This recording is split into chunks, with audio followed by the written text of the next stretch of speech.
बिस्मिल्लाहिर्रहमानिर्रहीम। अस्सलाम वालेकुम नाज़रीन, आप देख रहे हैं पाक स्टडी पॉइंट यूट्यूब चैनल और मैं हूं आप लोगों के साथ सैयद कमर अब्बास। हमारा जो लास्ट टॉपिक चल रहा है वो है प्रोटीन्स। हमने प्रोटीन्स के पिछले क्लास में हमने उसकी क्लासिफिकेशन डिस्कस की, हमने प्रोटीन का स्ट्रक्चर देखा, अमीनो एसिड का स्ट्रक्चर देखा। आज जो हमारा टॉपिक है वो है स्ट्रक्चर ऑफ प्रोटीन्स के। प्रोटीन्स के कितने टाइप के स्ट्रक्चर हैं? प्रोटीन जो है उनके 4 टाइप्स के स्ट्रक्चर हैं, प्राइमरी, सेकेंडरी, टर्शियरी और क्वाटरनरी। सबसे पहले हम प्राइमरी और सेकेंडरी को डिस्कस करेंगे। प्राइमरी स्ट्रक्चर जो है सबसे पहले कि हमें नंबर और सीक्वेंस ऑफ अमीनो एसिड्स जो कि प्रोटीन में मौजूद होता है उसकी इंफॉर्मेशन देगा। और प्राइमरी जो प्रोटीन होती है ये एक प्लेन में, स्ट्रेट प्लेन में मौजूद होती है, जैसा कि A1, A2, A3 and so on. इस तरह हमारे पास एक लीनियर चेन मौजूद होगी, उससे हम प्राइमरी स्ट्रक्चर कह देंगे। अब ये हमें इंफॉर्मेशन किस किस चीज की देती है? Number and sequence of amino acid in a protein molecule. उसके बाद प्राइमरी स्ट्रक्चर में बॉन्ड्स कौन कौन से मौजूद होते हैं? एक पेप्टाइड बॉन्ड और दूसरा डाइसल्फाइड ब्रिजेस।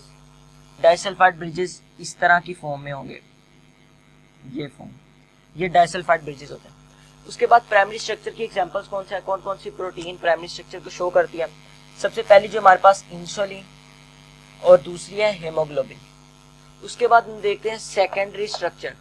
अब प्राइमरी स्ट्रक्चर जो है वो फ्लैट होता है, जबकि सेकेंडरी स्ट्रक्चर वो फ्लैट नहीं होता, वो क्वाइलिंग की शक्ल इख्तियार कर लेता है, क्वाइल बन जाते हैं, या फिर हेलिक्स। हेलिक्स जो डीएनए की शेप होती है, इस तरह 2 पॉलीपेप्टाइड चेन्स आपस में बाइंड कर जाती है और हेलिक्स की या क्वाइलिंग की शक्ल इख्तियार कर लेती है।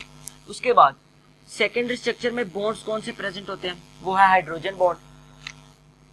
हाइड्रोजन बॉन्ड प्रेजेंट होंगे, जैसे कि डीएनए में एडेनिन और थायमिन के दरमियान डबल बॉन्ड, गुआनिन और साइटोसिन के दरमियान ट्रिपल बॉन्ड। इसी तरह एग्जाम्पल के सेकेंडरी स्ट्रक्चर की वो है अल्फा हेलिक्स और बीटा प्लेटेड शीट। अब अल्फा हेलिक्स जो है ये one of the common secondary structure is known as alpha helix. अब अल्फा हेलिक्स की एक इंफॉर्मेशन ये भी है कि 3.6 amino acids in each turn of helix. हर टर्न में 3.6 अमीनो एसिड मौजूद होंगे। उसके बाद दूसरा बीटा प्लेटेड शीट। ये जो बीटा प्लेटेड शीट है ये folding back of polypeptide. Polypeptide जो है ये फोल्ड बैक होती है और बीटा प्लेटेड शीट की शक्ल तैयार कर लेती है। आगे हम कुछ प्राइमरी स्ट्रक्चर की कुछ फर्दर इंफॉर्मेशन को डिस्कस करते हैं। सबसे पहले हम एफ सैंगर को डिस्कस करते हैं। एफ सैंगर एक साइंटिस्ट था जिसने सबसे पहले नंबर और sequence of amino acids protein में दरियाफ्त किए। सबसे पहले जो उसने डिस्कवर किया सीक्वेंस वो है इंसुलिन। अब इंसुलिन का उसने सीक्वेंस डिस्कवर किया। इसकी 2 चेन्स होती हैं, एक चेन में होते हैं 20 अमीनो एसिड, जबकि दूसरी चेन में 31। 20 और 30 50, टोटल अमीनो एसिड कितने हो गए? 51। और इन दोनों चेन्स के दरमियान जो बॉन्ड मौजूद होता है वो है डाइसल्फाइड बॉन्ड। Disulphide bond. उसके बाद जो हमारे पास नेक्स्ट प्रोटीन है वो है हेमोग्लोबिन। अब हेमोग्लोबिन की टोटल 4 चेन्स होती हैं और टोटल अमीनो एसिड्स की तादाद 574। अब 2 अल्फा चेन्स और 2 बीटा चेन्स। अल्फा चेन्स में जो अमीनो एसिड की तादाद होती है वो है 141 amino acids in both alpha chain, जबकि दोनों बीटा चेन में 146। इन सबको प्लस करेंगे तो हमारे पास टोटल अमीनो एसिड्स की तादाद 574 अमीनो एसिड्स आ जाएगी। अब साइज ऑफ प्रोटीन कैसे इंक्रीज हो सकता है? साइज ऑफ प्रोटीन जो है ये डिपेंड करता है टाइप ऑफ प्रोटीन, के प्रोटीन किस टाइप की है, और number of amino acids, type of amino acids और नंबर ऑफ अमीनो एसिड्स।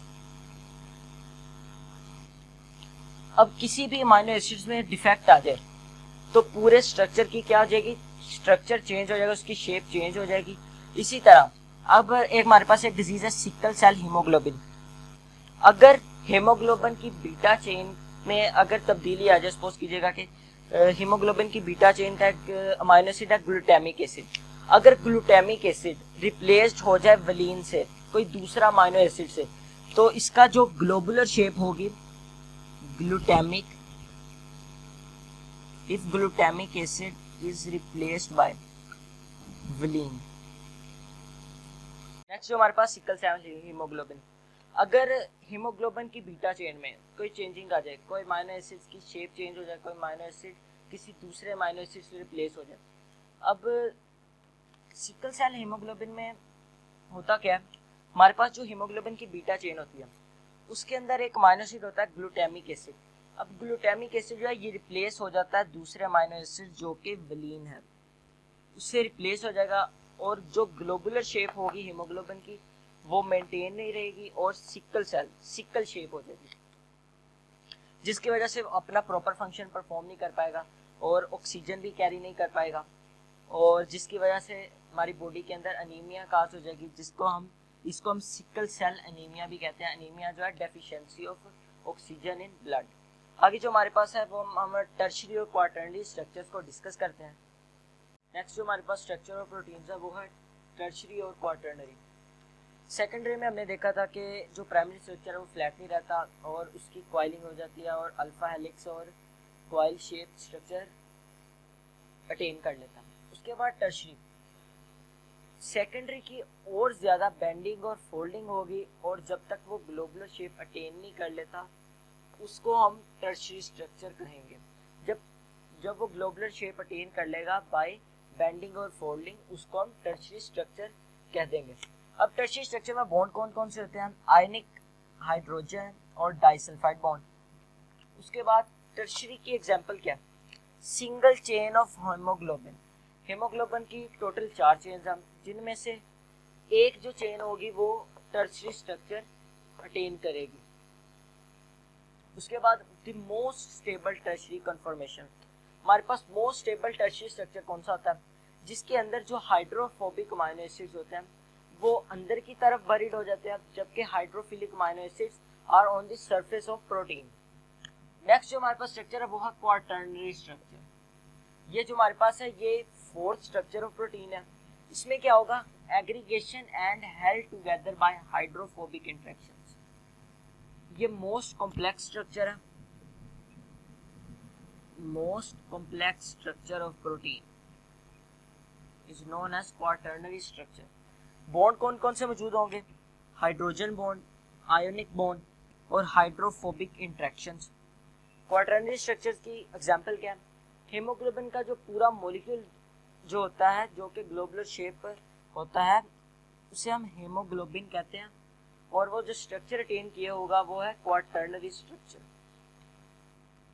आगे जो हमारे पास एमसीक्यूज है इसी टॉपिक के related, all proteins in living organisms show which type of structure, primary, second option secondary, फिर tertiary, quaternary, both A and B या both B and C. जितने भी हमारे लिविंग ऑर्गेनिजम्स के अंदर प्रोटीन्स होती हैं वो सब के सब कॉमन जो स्ट्रक्चर शो कर रही होती हैं वो है प्राइमरी और सेकेंडरी, जिससे हमारी ये प्राइमरी और सेकेंडरी, और हमारी जो ऑप्शन बनेगी वो है ई ऑप्शन। उसके बाद हम देखते हैं कॉन्जुगेटेड मॉलिक्यूल्स कि वो किस तरह बनाए जाते हैं और किन किन मॉलिक्यूल से मिलकर बनते हैं। जो हमारे पास टॉपिक है बायोलॉजिकल मॉलिक्यूल्स का वो है कॉन्जुगेटेड मॉलिक्यूल्स। अब कॉन्जुगेटेड मॉलिक्यूल्स होते क्या, two different molecules from two different categories, जैसा कि कार्बोहाइड्रेट्स हो गए, प्रोटीन्स हो गए, लिपिड्स। अब जैसे कि लिपिड्स और प्रोटीन्स जब मिलेंगे तो हमारे पास बनेगा लिपोप्रोटीन। इसी तरह कार्बोहाइड्रेट्स और प्रोटीन्स जब मिलेंगे हमारे पास बनेगा ग्लाइकोप्रोटीन, और जब कार्बोहाइड्रेट्स और लिपिड मिलेंगे हमारे पास बनेगा ग्लाइकोलिपिड्स। इन सारे स्ट्रक्चर्स को हम कहते हैं कॉन्जुगेटेड मॉलिक्यूल्स। अब ग्लाइकोप्रोटीन्स क्या होते हैं, ये ग्लाइकोप्रोटीन्स जितना भी सेल मेम्ब्रेन का इंटेग्रल स्ट्रक्चर होता है उसको फॉर्म करते हैं। जितनी भी सेल सिक्रीशंस होती हैं वो सारी ग्लाइकोप्रोटीन इन नेचर होती हैं। इसी तरह ग्लाइकोलिपिड्स भी integral structure of cell membrane. दूसरा जो हमारे पास है वो है लिपोप्रोटीन। लिपोप्रोटीन, लिपिड्स और प्रोटीन जब आपस में मिलेंगे हमारे पास जो कॉन्जुगेटेड मॉलिक्यूल बनेगा वो है लिपोप्रोटीन। ये क्या करते हैं, ये structural framework of all types of membrane. जितनी भी मेम्ब्रेन्स होती हैं, चाहे वो न्यूक्लियर मेम्ब्रेन हो, चाहे वो सेल मेम्ब्रेन हो, उन सब का स्ट्रक्चरल फ्रेमवर्क जो है वो लिपोप्रोटीन बनाता है। उसके बाद न्यूक्लियोप्रोटीन्स, न्यूक्लिक एसिड और प्रोटीन्स ये जब आपस में मिलेंगी हमारे पास बनेगा न्यूक्लियोप्रोटीन्स। एक इंपॉर्टेंट प्रोटीन है हिस्टोन प्रोटीन। जब ये न्यूक्लिक एसिड के साथ डीएनए के अंदर पेस्ट होती है हिस्टोन प्रोटीन, जब ये आपस में मिलेंगे हमारे पास बनेगा न्यूक्लियोहिस्टोन। और इसका काम क्या है, regulation of gene expression. Last जो हमारे पास टॉपिक है वो है RNA. RNA ribonucleic acid. RNA जो है ये राइबोन्यूक्लियोटाइड्स का पॉलीमर है। इसके अंदर जो शुगर प्रेजेंट होती है वो है राइबोज शुगर। जो हमारे पास nitrogenous bases adenine, uracil, guanine और सिस्टीन, 4 किस्म की हमारे पास नाइट्रोजनस बेसिस होंगी। और types of RNA, messenger RNA, transfer RNA और राइबोसोमल आरएनए। ये था हमारा आज का टॉपिक। हमारा बायोलॉजिकल मॉलिक्यूल्स का भी लेक्चर कंप्लीट हो गया। फर्दर हम इसके आगे हम पीएमसी के सिलेबस के मुताबिक इसका अगला टॉपिक डिस्कस करेंगे। तब तक दीजिएगा इजाज़त। अपना बहुत सारा ख्याल रखिएगा, दुआ में याद रखिएगा। अल्लाह हाफिज़।